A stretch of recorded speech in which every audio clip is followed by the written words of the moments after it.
ملاقات با امام زمان اجل اللہ تعالی فرجہ الشریف۔ حکایت نمبر 6۔ آقا حاج شیخ اسماعیل نمازی مشہد مقدس میں مقیم ہیں۔ ان کا قصہ مشہور ہے۔ اہل مشہد میں سے کئی لوگوں نے اسے بیان بھی کیا ہے، اور میں نے خود بھی مدینہ منورہ میں ان سے سنا ہے۔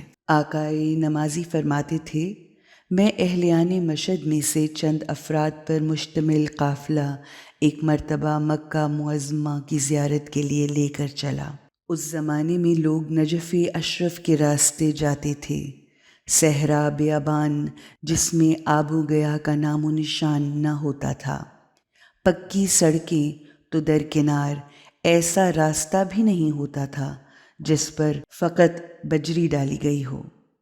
صرف چند لوگ جو راہ شناس تھے مخصوص علامات کے ذریعے راستہ تلاش کرتے تھے، رہنمائی کرتے تھے، تیل و پانی وغیرہ کافی مقدار میں اپنے ساتھ لے کر چلتے تھے تاکہ راستے میں دشواری نہ ہو۔ ہم پانی اور ڈیزل وغیرہ کے اعتبار سے مطمئن تھے، یہاں تک کہ ڈرائیور ہمراہ تھے۔ مسافروں کے پاس غذا اور پانی کافی مقدار میں ہمراہ تھا۔ ہم اپنا راستہ لیے ہوئے چلے جا رہے تھے۔ ان دونوں ڈرائیوروں میں سے ایک آدمی متقی نہیں تھا۔ اتفاقاً اس دن غروب کے نزدیک بیابان کے وسط میں وہ اسٹیئرنگ پر بیٹھا ہوا تھا۔ ہم نے اسے کہا، رات ہونے کو ہے، اس لیے یہاں ہی قیام کریں گے، صبح آرام کے ساتھ یہاں سے چلیں گے۔ اس نے ہماری بات کی پرواہ نہ کی اور وہ چلتا رہا یہاں تک کہ رات ہو گئی۔ کچھ وقت گزرنے کے بعد چلتے چلتے رک گیا اور کہا، مجھے راستہ معلوم نہیں ہے۔ ہم سب بس سے نیچے اترے، رات وہیں گزاری۔ صبح جب نیند سے بیدار ہوئے تو دیکھا کہ راہ بالکل نظر نہیں آتا تھا، یہاں تک کہ ہوا میں سنگریزے اڑ کر بس کے ارد گرد جمع ہو گئے تھے اور معلوم ہی نہیں ہوتا تھا کہ ہم کدھر سے آئے ہیں۔ میں نے مسافرین کو کہا، بس پر سوار ہوں، اور ڈرائیور کو کہا، تقریباً 10 فرسخ مشرق اور 10 فرسخ مغرب اور 10 فرسخ جنوب اور 10 فرسخ شمال کی طرف چلیں تاکہ راستہ مل جائے۔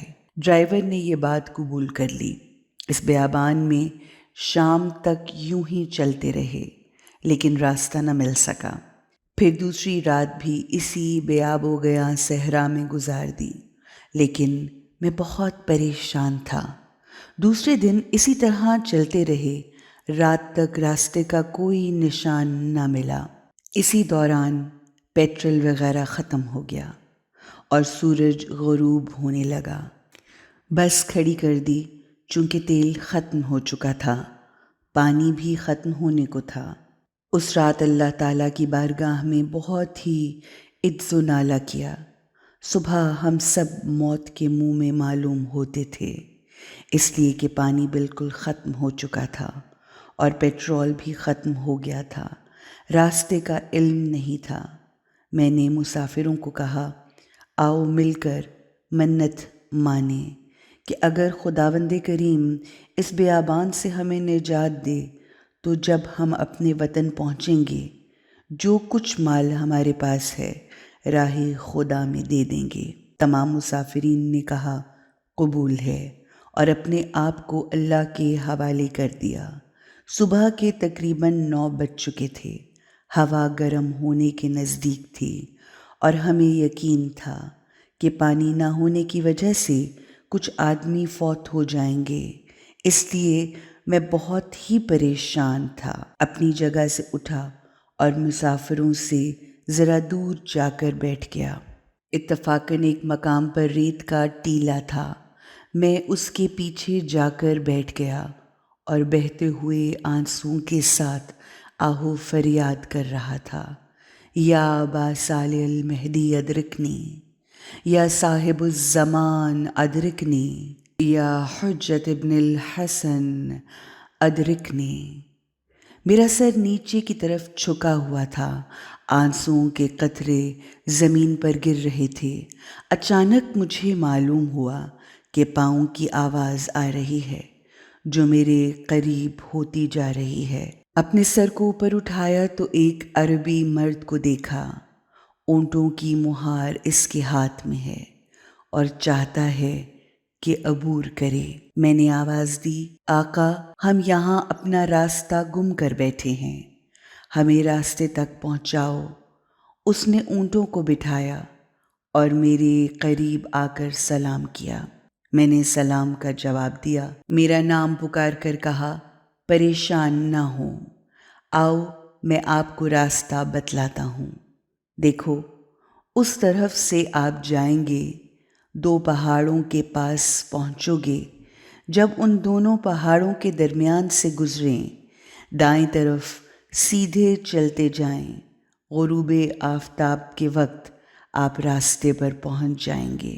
میں نے کہا، پھر بھی امکان ہے کہ شاید ہم راستہ گم کر بیٹھیں، اور میں نے قرآن مقدس کو جیب سے نکالا اور کہا، آپ کو اس قرآن پاک کی قسم دیتا ہوں، ہمیں آپ خود ساتھ چل کر راستے تک پہنچائیں۔ ابھی میں متوجہ نہیں تھا کہ انہوں نے اپنے اونٹوں کو بٹھایا ہے۔ وہ اس طرح بیان کر رہے ہیں، تقریباً 10 گھنٹے کا سفر سڑک تک معلوم ہوتا تھا۔ اس لیے میں نے بہت زیادہ اصرار کیا اور انہیں قسم دی۔ انہوں نے کہا، بہت اچھا، تمام سوار ہو جائیں، اور جو ڈرائیور زیادہ پرہیزگار تھا اس سے کہا کہ آپ سٹیئرنگ پر بیٹھیں۔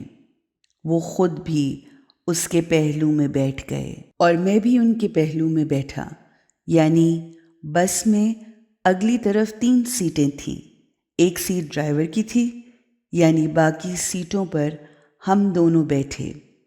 اب ہم اس قدر خوشحال تھے، یا ہمارے ذہن میں اس قدر فکر نہ تھا کہ ہم میں سے کوئی بھی، یہاں تک کہ ڈرائیور بھی اس طرف متوجہ نہیں تھا کہ بس میں تیل نہیں ہے، چونکہ تیل تو گزشتہ رات کو ختم ہو گیا تھا۔ 1-2 گھنٹے راستہ طے کیا تھا کہ ڈرائیور کو کہا، بس کو روکو، نماز ظہر کا وقت ہو گیا ہے، نماز پڑھیں پھر چلیں گے۔